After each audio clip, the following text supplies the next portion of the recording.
Kinabukasan, inireport na namin sa pulis ang natagpuan naming patay na batang babae sa tabi ng puno. Napaayos na rin namin yung sasakyan namin at hinatid ko na si Ate Girl sa Tarlac. Gabi na nung umuwi ako noon. Pauwi na ako sa Maynila. Malakas ang ulan at madilim ang paligid. Habang binabaybay ko yung highway na yon, na ako lang yata ang dumadaan. Maya-maya mayroong isang pumara sa akin at gusto makisabay.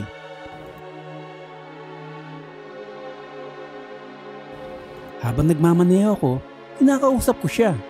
Pero di siya sumasagot. Ano ba to? Naki-hitch na nga. Suplada pa. Kinakabahan na naman ako . Mga ilang minuto rin yun nung nagdadrive ako at wala kaming kibuan. Ilang sandali pa, sabi niya bababa na daw siya sa tapat ng isang puno na ilan di pa lang ang layo nito sa sementeryo doon. Siyempre kinabahan na naman ako. Sementeryo? Puno? Babae? Di ba ganun yung nangyari sa akin sa last episode? Pero bago siya bumaba, meron siyang inabot sa akin na isang itim na libro.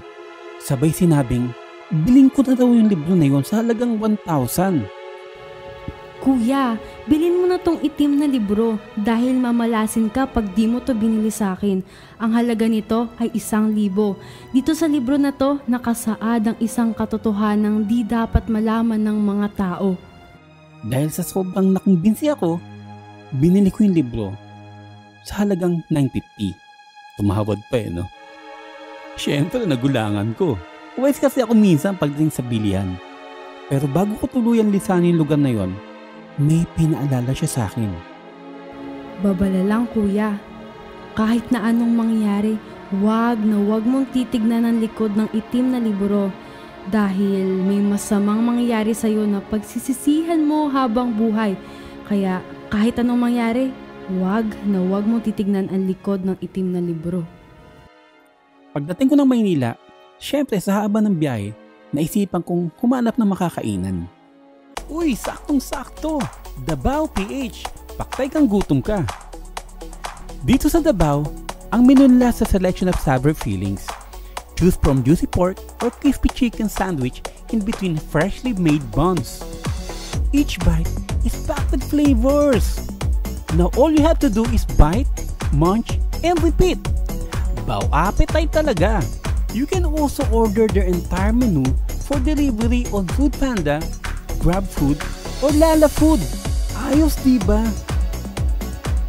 Order na mga mamaw. I tell you, after you took a bite, mapapabaw ka sa sarap. A few minutes later. Nasa bahay na ako noon pero di pa rin matanggal sa isip ko yung sinabi ng babae. Kahit na anong mangyari, wag mong titignan ang likod ng itim na libro.